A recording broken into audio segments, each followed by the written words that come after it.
Sometimes the loss of a loved one and a painful experience can lead you to pursuing something, finding purpose, discovering your ministry, and bringing it out into the world. This episode, you'll hear a story of someone doing just that. Welcome to the Monetize Your Ministry podcast. And you get a chance to interact with them. To me, that's full-time ministry. Really die happy because tax without these is just like a fee. It brings in itself and then it opens. I want to provide content and things that are going to help change lives, and I simultaneously want to receive a blessing from that. Now here's your host, Kamon Hans. All right, welcome back. Another great episode of the Monetize Your Ministry podcast. Before we jump into this episode, you know what to do. First of all, make sure you subscribe. If you're watching this on someone's platform, if you're watching this on YouTube, make sure you subscribe on YouTube. If you're listening to this podcast, subscribe on the platform you're listening to this on. The second thing I need you to do is share it, because what we're going to talk about today, I know is going to inspire someone, and not just inspire them. We're going to give you some tips to how to take what you have, how to get some clarity on it, and then how to package it in a way that makes a difference and allows you to increase your income. All right. So today I'm super excited to have a good friend of mine. I'm going to bring him up and give him an introduction. This is a friend that I've connected with while living here in Tampa, by the name of James Brandon, goes by Coach James. He's been coaching people for 8 years, teaching them how to heal their bodies, increase their energy, and reduce chronic disease. Hey, James, welcome to the podcast, my friend. What's up, Kimon? Glad to be here, man. Thanks for the invitation. Super excited to hang out with you a little bit today. Dude, appreciate it, man. Look, some people may not know you, but at the end of this, you'll want to make sure you get to know more about James. So, James, tell us this, right? I want to start off with this question. What's something about James Brandon that might surprise people who may know you and people who may not know you at all? What is something people might be surprised to know about you? Yeah, so probably one of the things would be that I was born in Germany, and then we moved, and then I was really raised in the UK. So I was raised about 2 hours outside north of London. People were like, how is it even possible? You don't have a British accent.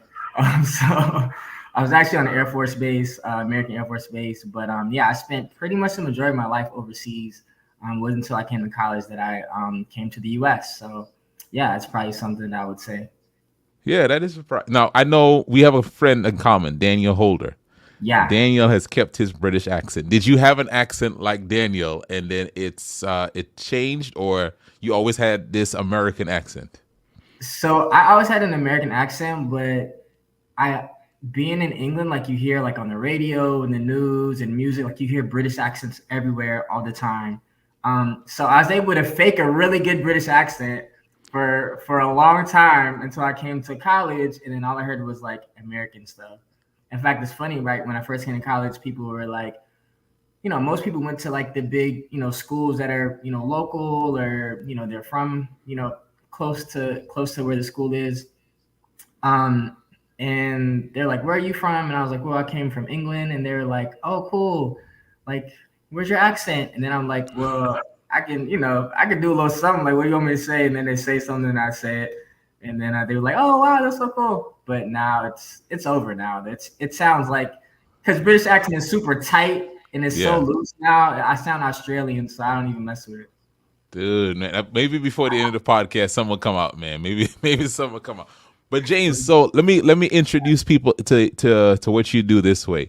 Your Instagram handle, I remember when I saw it the first time, was James Eats Plants. I was like, man, that's kind of pretty cool, like a way to let people know, first of all, what you're all about. So we'll start here and then we'll work backwards in the story. What does James Eats Plants, and what's your whole platform about? What's your whole, I'll call it ministry, right, that you've brought into the marketplace? What is it all about?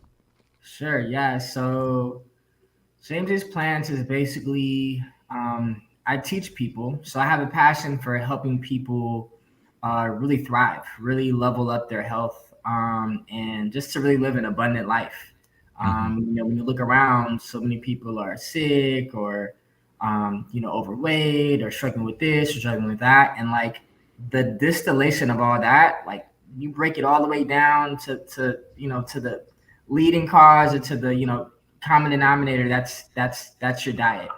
And I was never ever into health. It's just something that through life experience and just through happenstance, really, or really God's providence, I kind of got into. So I built a community. I've I've coached people and taught people really how to take care of their bodies, take care of their temples, reverse chronic diseases, lose weight, just overall thrive and really be healthy and happy and whole. That's good. That's good. So, Yeah. man, there's so many places I want to go with this, but let's move back, right? So, your degree and what you studied in school was in what area? Was it Business. biology? Right. So Okay. interesting, right? You said business, Yeah. and we're talking about you have a health platform. Now, Yes. how do you get from studying business as your degree to now having a platform? What was you told me this before? What was the catalyst to you even being interested in health and then even deeper than that, a plant-based diet? Yeah, for sure. So I went to school for business. My sophomore year of college, I got an internship in DC, and it was really, really cool. I remember that I got a call from my mom, and she was like, "Hey, I need you to come home for the weekend." And I'm kind of like, "Okay, that's weird." Like, I'm like doing my internship. Like, why would I need to come home? I wasn't planning on coming home until the end of the summer. But anyway, I went, and I just remember like seeing my sister and my brother and my parents, and we hadn't all been together in the same room in a long time because my brother went off to college, my sister was still in England. So us being there was like, what is this about? It was like, okay, what's going on? So then my mom proceeded to tell me that my dad had stage 4 cancer and that the doctors only gave him a few months to live. So obviously, bombshell, like what in the world? I didn't even know he was sick. Like, what in the world?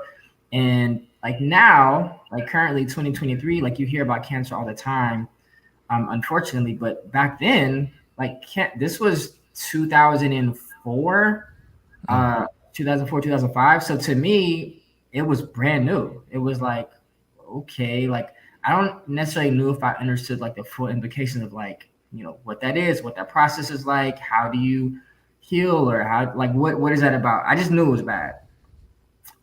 So I'm in college. I'm like, okay, dad's gonna, dad is Superman. He's gonna fight through that thing. We're gonna give him the best medical attention that he needs, et cetera, et cetera. My family's a medical family. My mother's a nurse.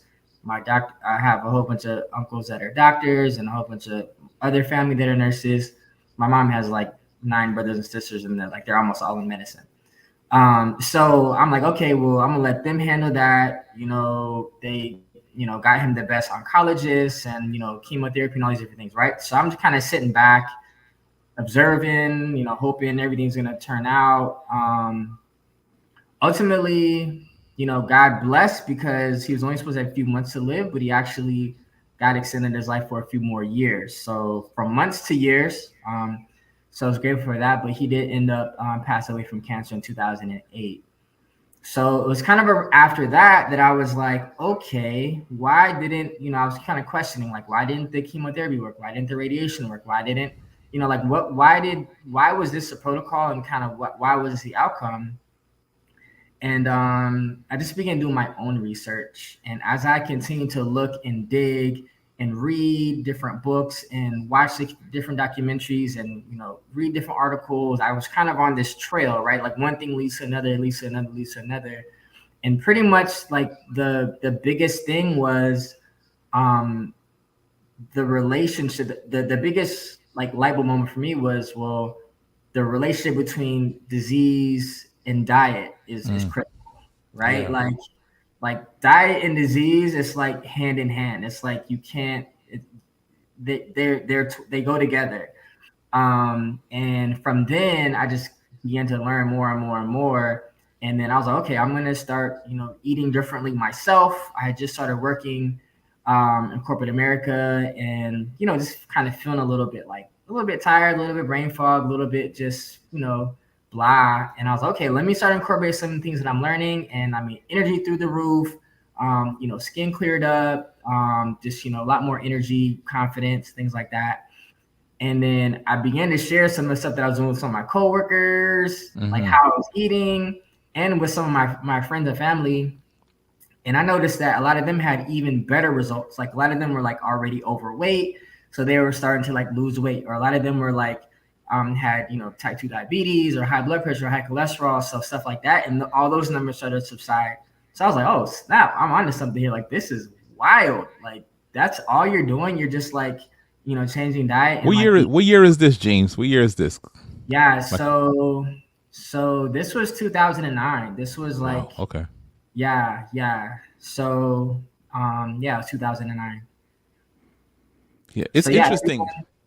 It's like you, as soon as you started doing your research and started applying it, it just seems like the natural thing for you was to start sharing it with others.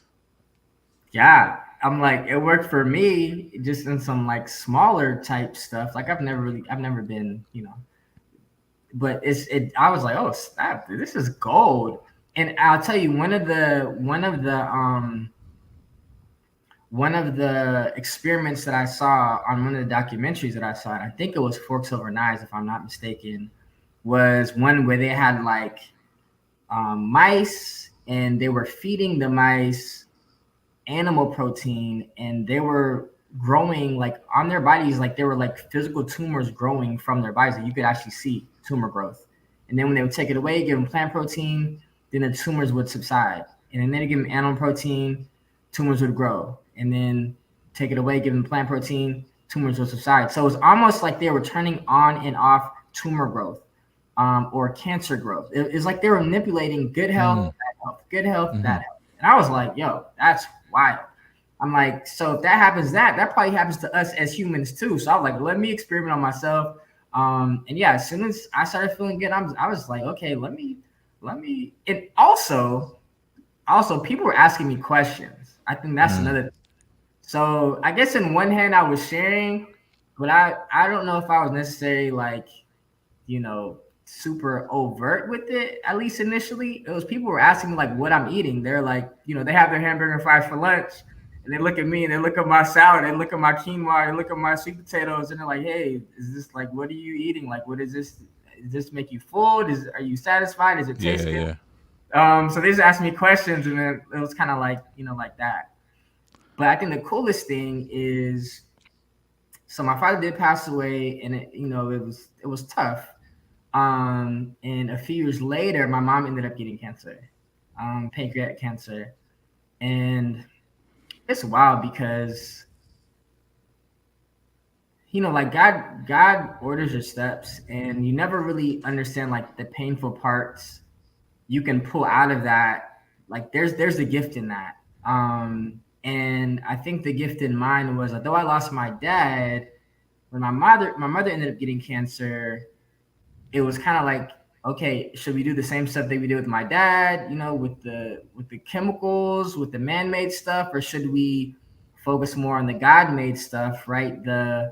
And actually healing our bodies, from the inside out. And praise God, she was open to some of those things. And as of right now, I think she's about 7 or 8 years cancer free. Wow. We did it a little differently with my mom, but I wouldn't have had that information. I wouldn't have had that expertise, I would say, had I not been forced to learn it after my dad passed away. So it could have been like my mom, like my dad passed away, and then I'm just like, okay, that's wild. That's, I'm sad about it, but I didn't necessarily have to learn from that. And if I didn't, my mom could have had the same fate, and I could really, literally right now have no parents. So yeah. James, it's such a you've told me this story, and even though I'm hearing it again, it's still as powerful this time. And there's so many lessons I want to tease out of this. First of all, just for the people who've been following this podcast, if you go back a couple episodes, we had Chef Chu on here I don't know if you're familiar with Chef Chu, Yeah, but also for another sure. brother in the plant-based space, Yeah. and just really passionate about health and seeing the connection between our diet and our overall health, and Yes. ministry minded, just like yourself, and seeing how do I impact more people with this. I listened to you talk. You said you're the business background. Your mom's she's the medical person, and she's listening to you. But I listen and I hear you. For a lot of us, we may have heard or gone through an experience, but not been as inquisitive as to why did this happen and what can I do about it. Is that something you've always been like, just naturally inquisitive and always like, what's behind this? Or let me search out. Let me dig a little deeper. I'm just curious if that's something that's a part of your personality. Um, to be honest, I don't even think so. So this one just really pulled something out of you that's not naturally okay. I'm always inquisitive, but this situation, losing my dad, I have to do a little more research on this. Yeah, because it didn't make sense. Like, it didn't make sense to me. I was like, if my dad went to the top oncologist and they had the best treatment and they had the, like, because so the part that I didn't say in the middle was he was also in remission. So like he did it. I can't remember the timeline, but I mean, probably within a few months or maybe a year or so, like the doctor said he was cancer free. So I'm like, okay, great. Like it worked. And then after a while, he began to decline again, and then all the way down. So then it's like, okay, it didn't work. So for me, I'm just kind of like, okay, was it working? Now it's not, or was it ever really working? And then, kind of that's when I began to kind of do some research, because just it didn't make sense to me how someone could be cancer free using The best, the same whatever. method, Yeah. exactly, that now they passed away from it. And I don't want to, obviously people die all the time and for different reasons, right? And it's, so I don't want to sound like I'm ignorant of the fact that, well, there's, it could have just been his time. It could have, like, I get that. I'm aware of that. Like, God does all things well. Like, I'm not even tripping on that. It was more so, it didn't really sit right with me that all my family were medical people, and what they suggested or what the doctor suggested seemed to be working, and then didn't end up working. I guess that's what I was struggling with the most. Yeah. And I think I'm glad you clarified that. You're making a very important point. Not that we don't ever look at what medicine is there, but also we do have options for us with our diet that can help prevent and reverse. And I think that's what's a really powerful point. So for anyone watching this, please make sure you're capturing what James is saying and don't run away from, click off now and say what he's not saying. All right, let's make sure we say that. So James, this podcast is called Monetize Your Ministry, and there is something here that I want to pull out, just your heart for ministry, and see how the two things connect.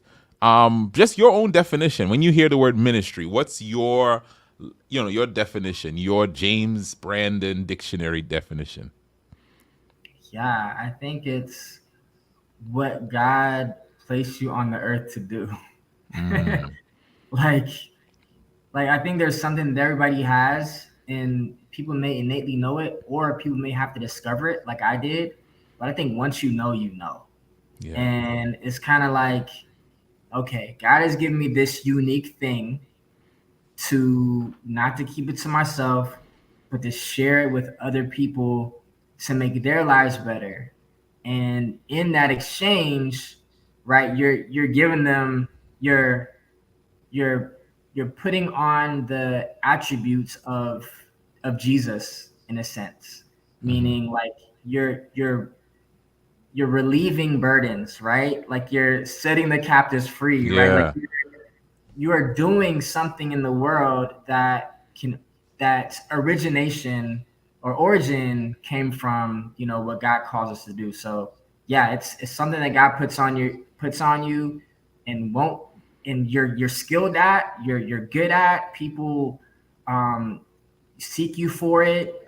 It comes natural to you, and you want to get it out to the masses because you know it's helping people. That's so good. So, what a little bit more of your story, because we're gonna. I want people to see like these streets are connecting, right? Yeah, So, I know you went into business, but part of the reason I know you're in Tampa here, or at least one of the things that you were doing here in Tampa, is you were working in some church connected ministries while you were yeah, here. Kind of talk about your journey here, and just even though I have a business background, you always seem to be involved in local church ministries in creative ways as well. Just kind of talk about that a little bit, because I feel like there's a connection and somebody's going to resonate with this part of your story.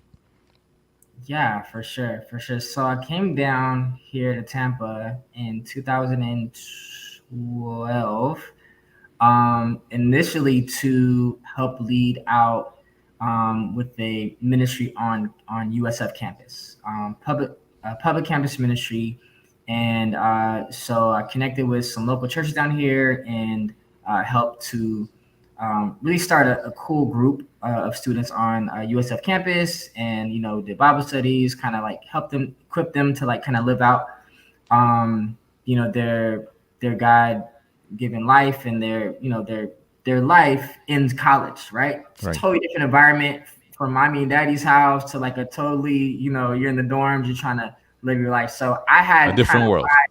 huh? A different world. It's a different Different world. world. Different Yeah. world. I see what you did there. I see what you did there. But yeah, so it's a different world.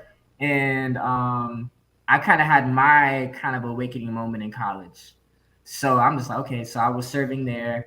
Um, I was also working in corporate America, and while I was at my laptop, while I was at my computer, whenever I'd have any downtime, I would be working on my business. So I had both my screens open, and I'm like, I know that I'm doing this so that I can pay bills, but I know that there's something that God gave me that I need to cultivate and build and invest in.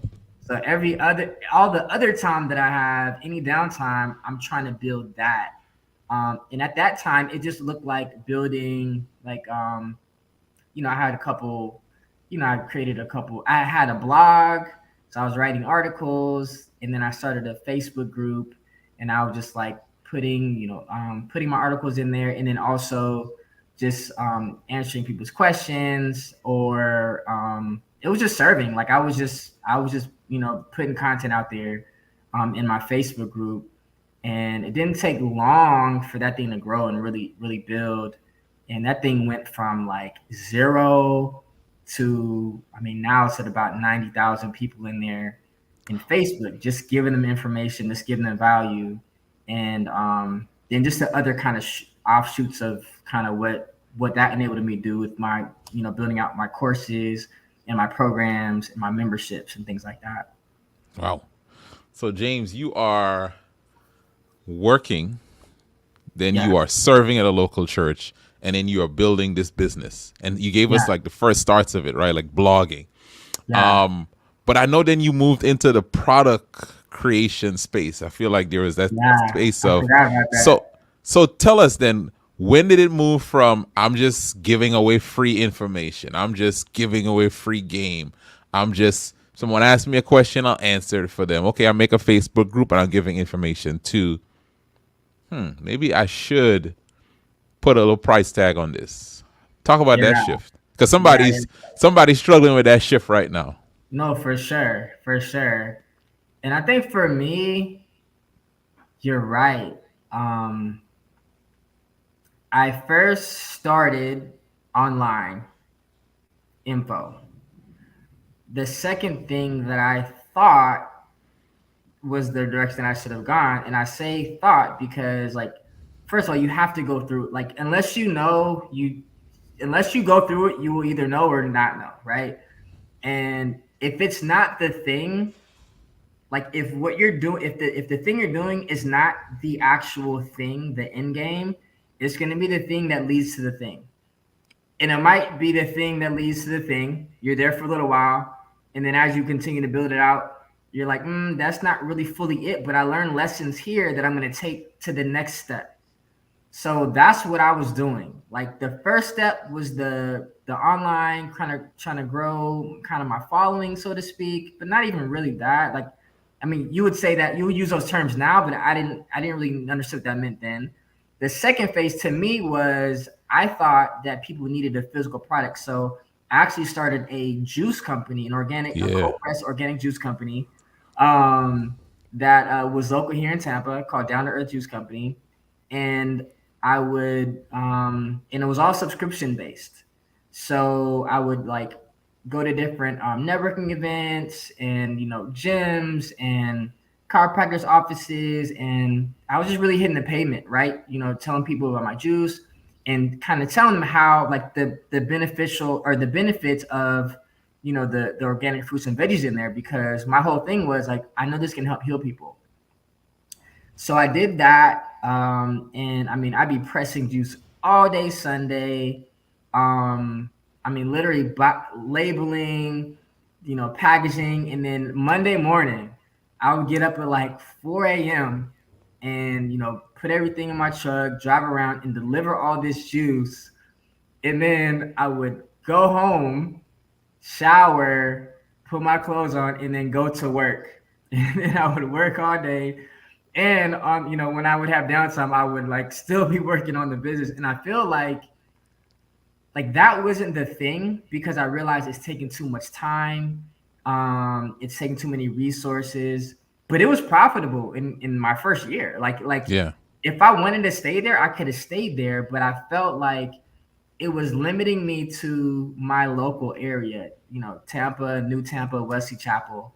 And I felt like what I had to give was, I mean, it's a nationwide, worldwide thing.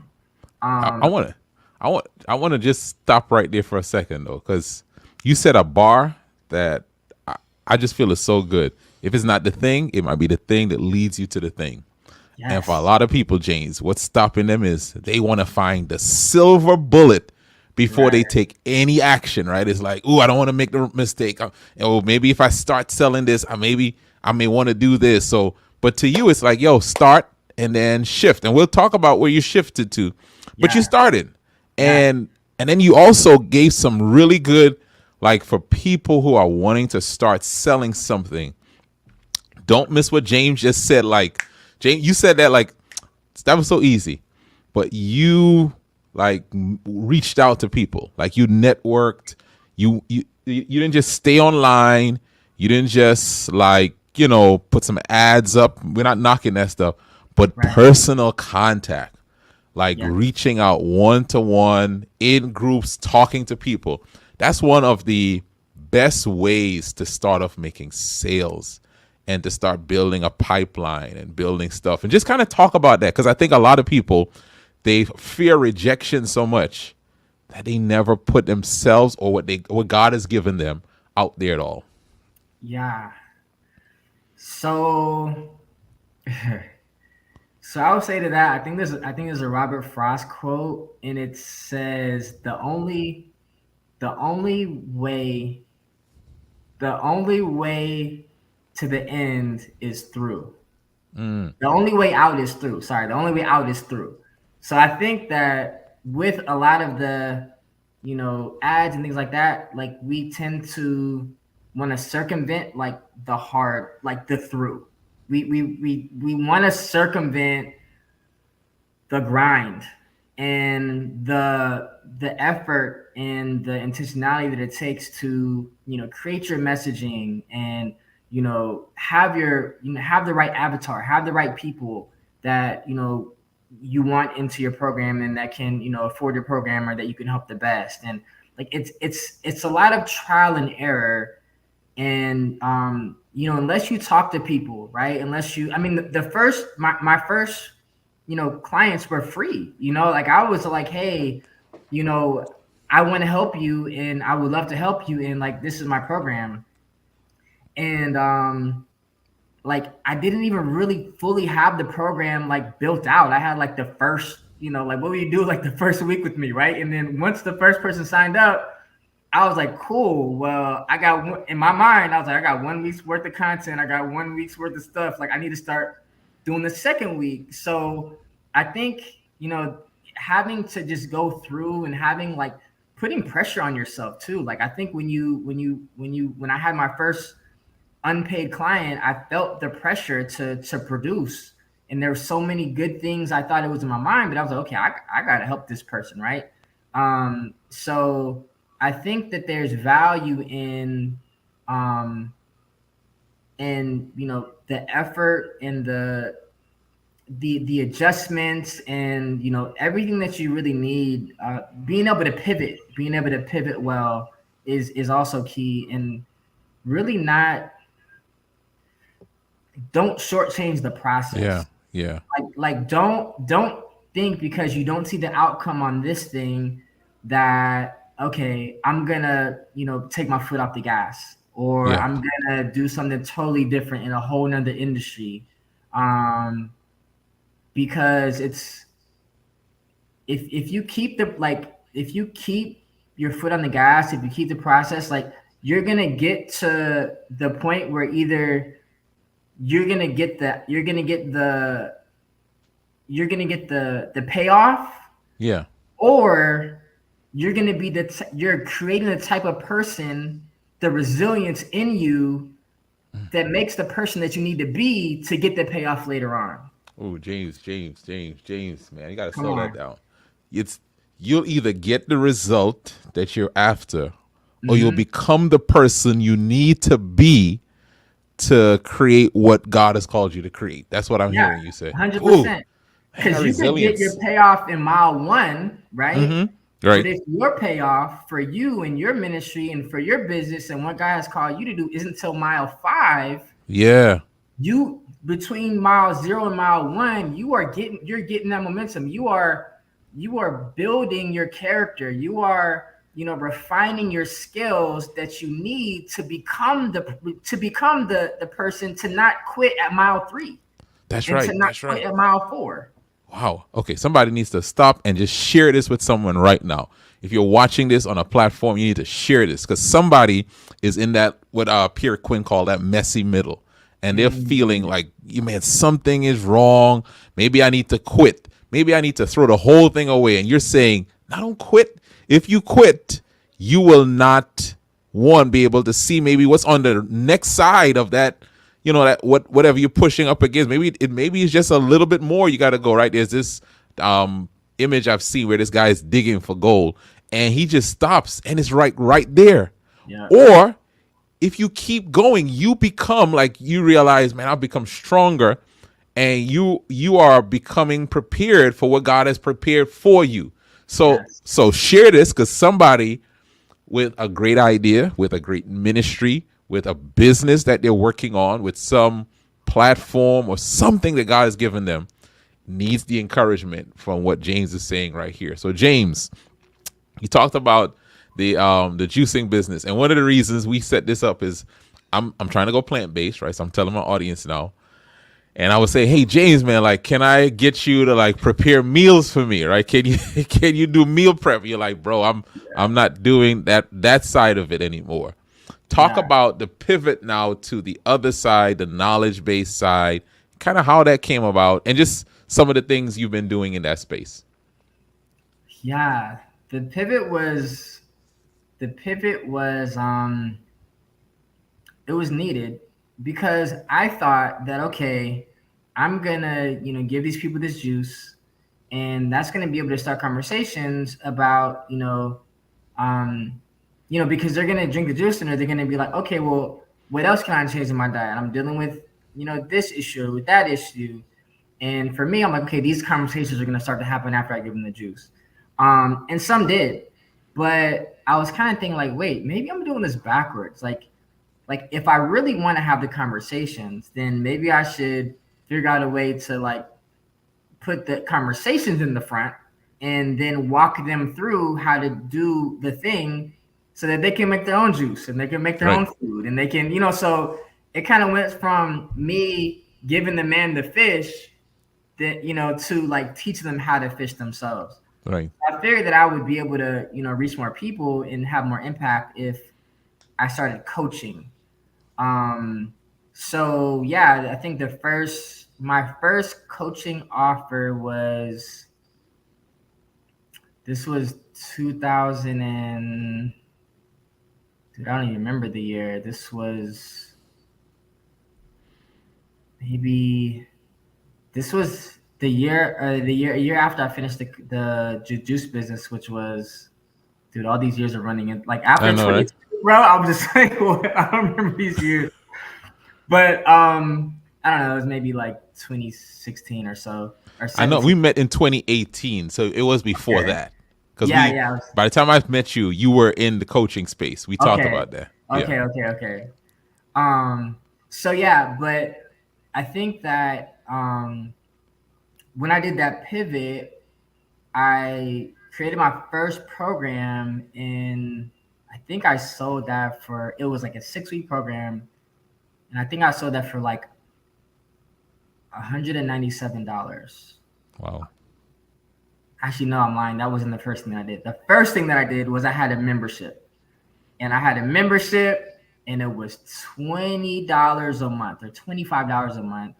And people would come in, and I'm basically coaching them like all month for for $20 or $25. And it was good. It was great. I think I had gotten so many, I learned so much because, it was a low ticket program, but it was a lot of people. So there were so many, like, I was able to learn fast what people really need, how people respond, what, kind of reading between the lines and kind of anticipating things, and really just like working on my craft too. Yeah. Because people would ask you questions and I wouldn't know, right? So I'd have to go and look it up, and then, come back. And it's one of those things where the whole imposter syndrome thing comes up, right? Mm-hmm. And I know with your audience and people that are trying to start stuff, like there's an imposter syndrome that you have, where you think, well, why would someone listen to me? Like, why would they pay to listen to me? Like, what do I have that's special? And I realized that you don't have to be an expert. You just have to be one step ahead of the person you're helping. That's Like, right. you just literally have to be one step ahead of the person you're helping. And for me, I was probably a couple steps ahead of the people that I was helping. But either way, like, when people ask you a question you don't know the answer, this causes you to, to go and do your research. Like, you're growing as well. So the first thing was the $25 a month or $20 a month membership. Then I went to a course that was a little more. And then I went to kind of a premium coaching product, which was like a one-on-one, accelerator, condensed. And on that one, I'm helping people lose, 40, 50, 60, 70 pounds versus, type 2 diabetes, high blood pressure, all these things.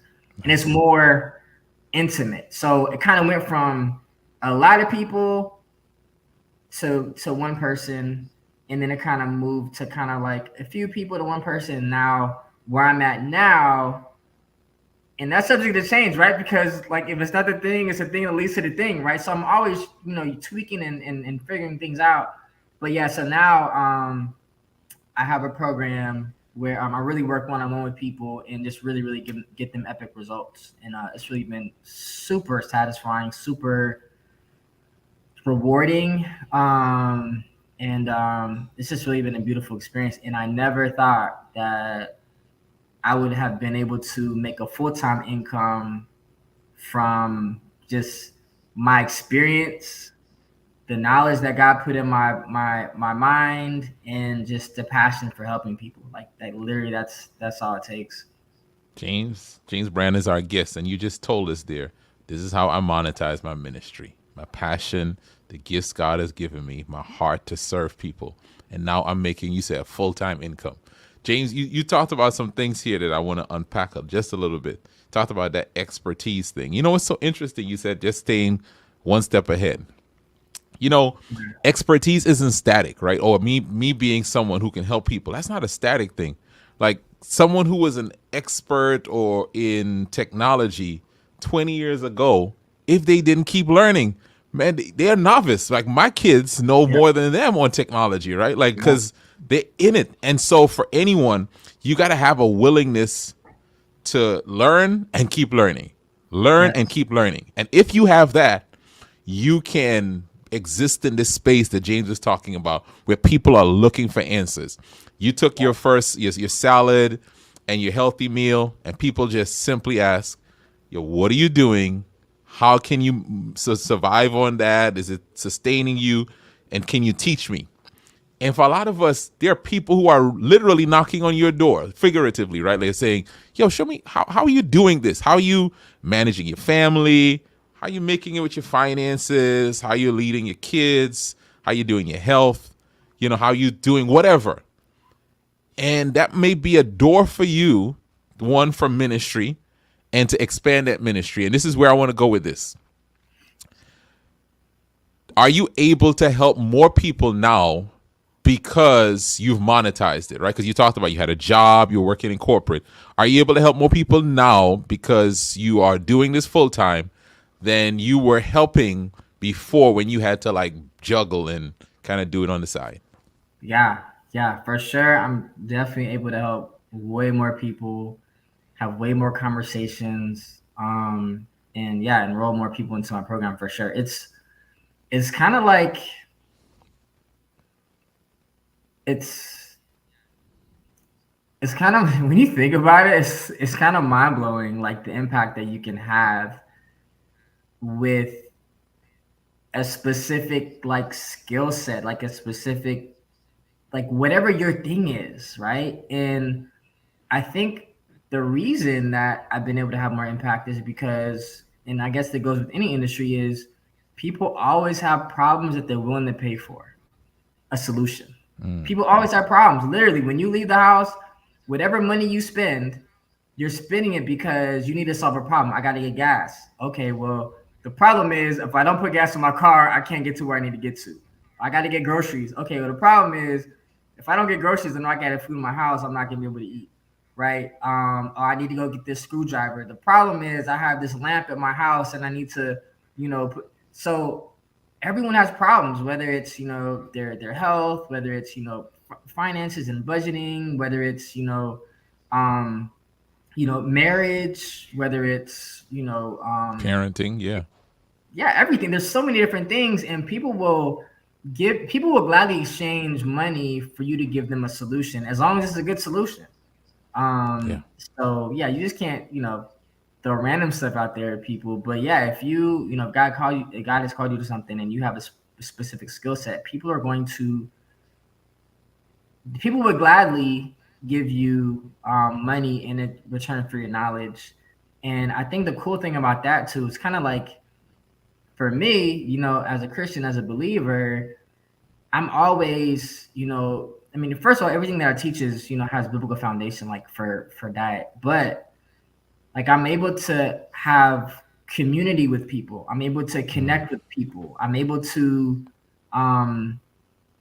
invest in someone else's life, and they're seeing me not only as an authority figure, but they're seeing me as someone that looks like Jesus, right? The someone that's like the touch points you get with someone when you're working with them is more than you get when you wave hi to your neighbor when you pull in your driveway. You know what I'm saying? So they've opened up themselves to you, saying, "Man, here's my need." Exactly, because they're vulnerable and they're saying, "This is what I need," and they're saying, "Hey, I would love to help you. Let's get to work." And once they start seeing the results, I mean, they'll love you forever. So those relationships are. I remember my first, like when I had my membership, and it was my birthday, right? I had my membership, and it wasn't really for long. It was maybe like, it's probably less than 6 months. It was my birthday, and one of the members was like, "Hey, can you check your mailbox?" And like I'm horrible about checking the mail. So I was like, "Yeah." Then I'm thinking like, my mail, like for what? Like, and then I'm like, how did y'all get my app? Like I'm there's so many things. I'm just like, oh, but I was like, okay, let me be obedient. And I got the box, and I was like, all right, y'all. I don't know what this is about, but I went on live and I was like, I'm gonna do the unboxing, right?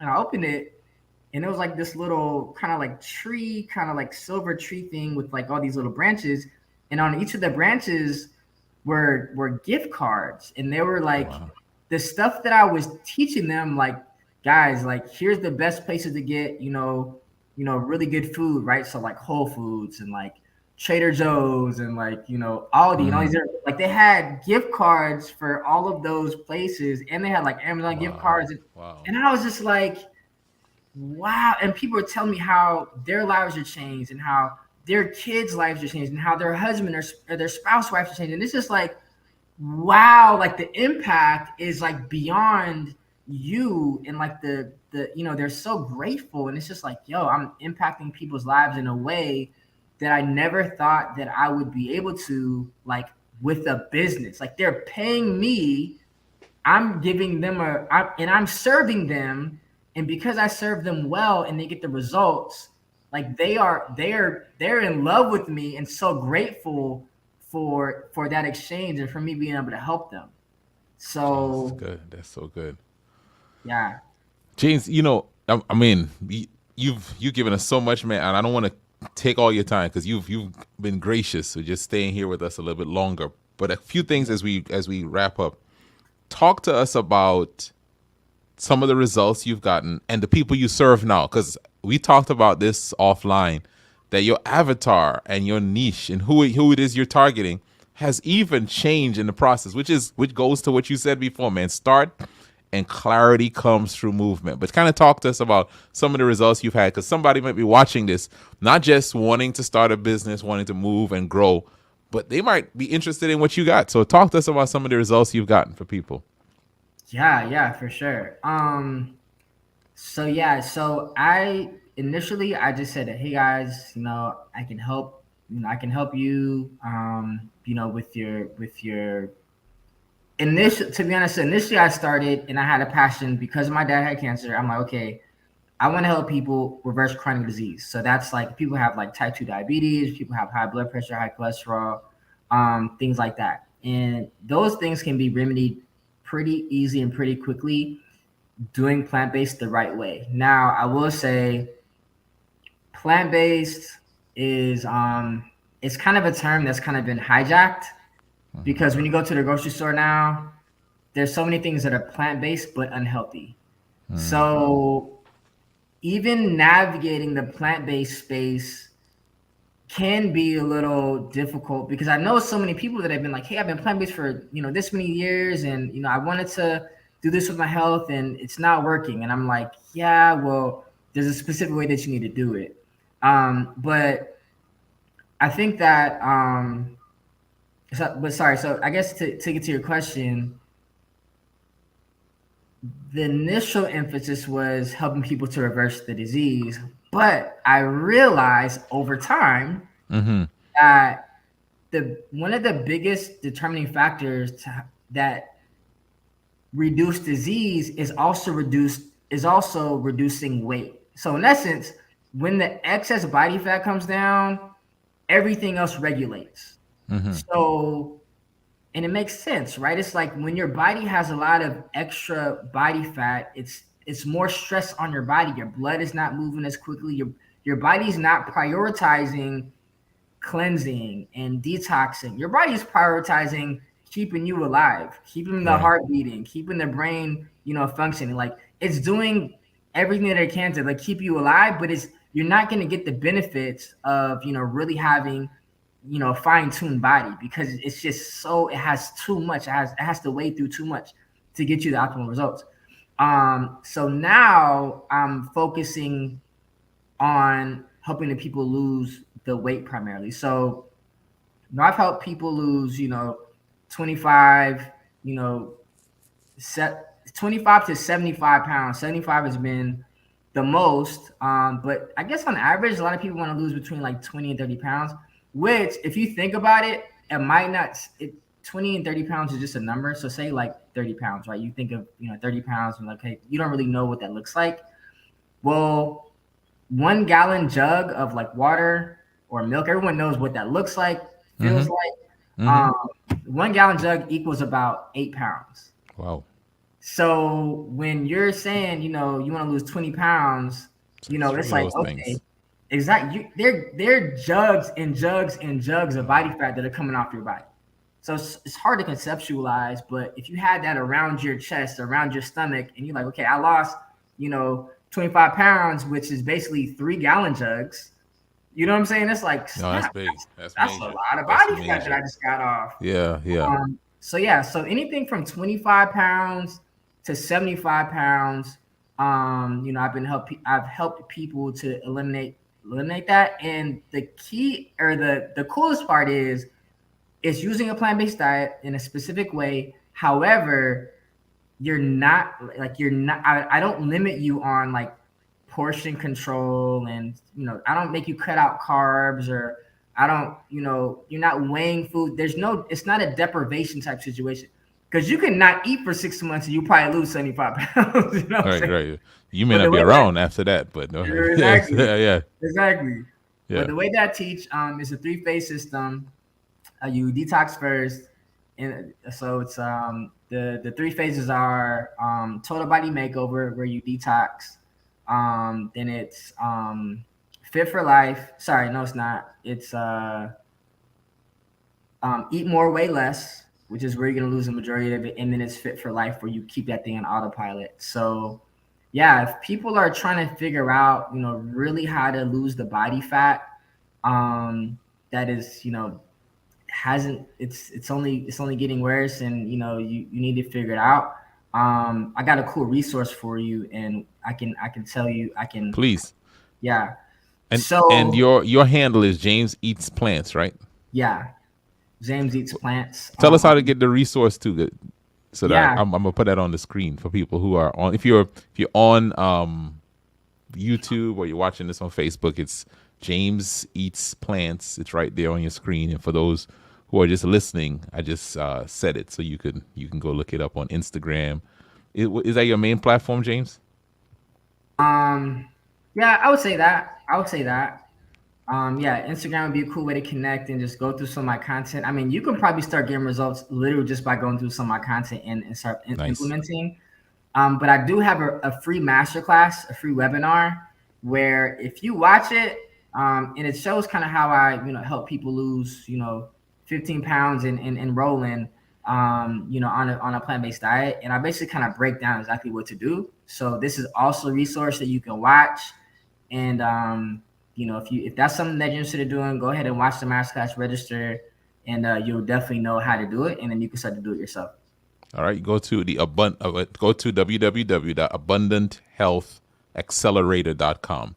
Abundanthealthaccelerator.com. Make sure you're spelling the words right. Just go ahead and type it in there. It'll help you. Abundanthealthaccelerator.com. It's on the screen for those watching on YouTube. All right, James, I want to get you out on this, right? So those follow him Instagram, James Eats Plants, and website www.abundanthealthaccelerator.com. James, help somebody now, like a rapid fire question. Give us one practical step that someone can use tomorrow to grow their business. Yeah. One practical step someone use tomorrow to grow their business. I would say,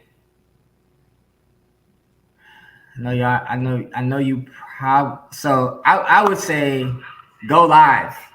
Oh, I would come on, say say it, go yes. live. And that's tough because people think, what are people gonna think? What are they gonna be thinking? Man, go live, say, here's what I'm doing, here's how I can serve you, put a link, and have them go off of that and connect with you, and you can nurture them and